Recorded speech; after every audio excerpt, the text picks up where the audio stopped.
Welcome to Pack Tour Day 5 and 6. Had a pretty good time these 2 days. Day 5, we left Spokane and spent a little time going through the city. And the old part headed just due north. And, after 4 days of extreme heat, Day 5 was a little cooler. It wasn't quite as hot.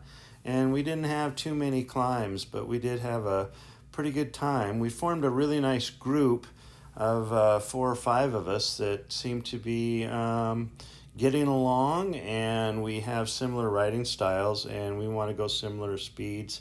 Nobody is offended if you want to stop and rest, so we're getting along really good. Right here there was a little bit of a climb, so when out in the countryside east of Spokane, it was pretty, it was farmlands. Just a little bit of a climb right here to the top, and it didn't really seem like a climb at this point, but it was fun. Day 5, and we're having a pretty good time right now, enjoying cooler weather. Pretty fun to cross the river into Idaho. Left the great state of Washington behind, so that's always exciting when you run into a new state. Every time you do that, it's wonderful. So we left Washington. Now we're into Idaho, and it's great to be here. And, it's fun how you check off each state as you go and learn along about the history of the state and all there is to know. It's really great. When the last of the continental ice sheets blocked this valley, a great lake extended over 200 miles into Montana. Ice about as high as the mountain ridges held back water as deep as 800 to 1,000 feet at Missoula 10 to 20,000 years ago.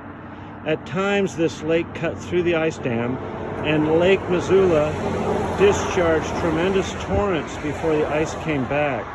Finally, the climate turned warm and the great ice sheet melted. Lake Pend Oreille is a small remnant of that glacial action. This bridge over the lake was really fun because it was a dedicated bike lane, and once we got over the bridge there was a little swimming hole, and we all stopped and took a little dip in the lake and cooled off, and it was welcome. It was really, really fun.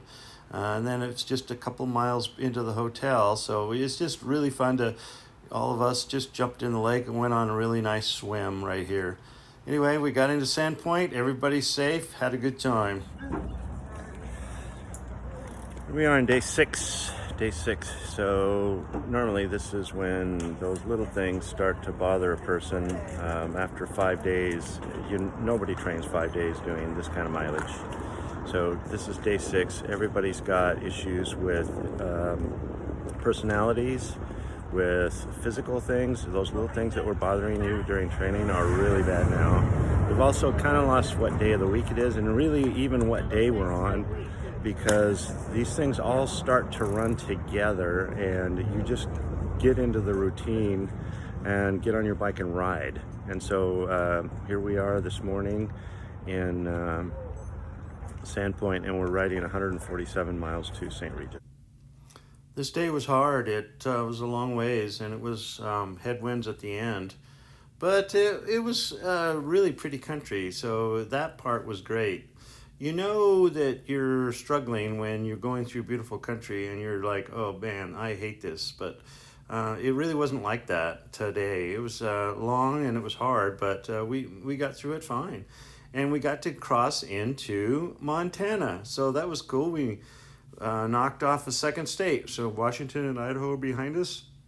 Now we're in Montana. The state flower we learned is the bitterroot. The bitterroot is the state flower of Montana. So you learn all kinds of things along the way. And we took quite a few pictures and stopped to see the country and really had a good time. One of the things about doing this for me is my feet are getting pretty hot. Hot foot after mile 100, and so here we are in Thompson Falls, and genuine in nature. I guess that's us. And feet get hot, your hands get numb, but hey, it's a pack tour. You're gonna ride it no matter what. So we're out there, we're doing it, we're having fun. Ponderay hunting grounds. For many thousands of years, this area has been a favorite hunting, fishing, and food gathering area for the Olispe Ponderay people, many of whom live today on the Flathead Indian Reservation. The Salish language name for the Thompson Falls area is Sequelum. I can't pronounce that very well, which refers to the sound made by water of the Clark's Fork falling over the drop. Oral history tells of a time long ago when the Salish-speaking people lived in one great tribe. When the people became too numerous for the available food supply, they split into many smaller bands and spread out across western Montana and then west into what is now Idaho and Washington. Since that time, Sequelum, or Thompson Falls area, has been near the heart of the Clark Fork Valley travel corridor for tribal people visiting relatives and friends from east of the Rocky Mountains to the Columbia Plateau in the west. People traveled by foot and by birch bark canoes, and in later years by horse, train, and today by automobile. Because of the tribal importance of this travel route, David Thompson and the Hudson's Bay Company decided to locate Salish House near here in 1809. The trading post operated until the 1820s when the Hudson Bay Company closed it. Well, day 5 and 6 are in the books. Looking forward to an easier day tomorrow, day 7, and we go to Missoula. It's supposed to be shorter miles, and looking forward to having a little extra time at the end of the day to relax, to unwind, and go out for a nice meal.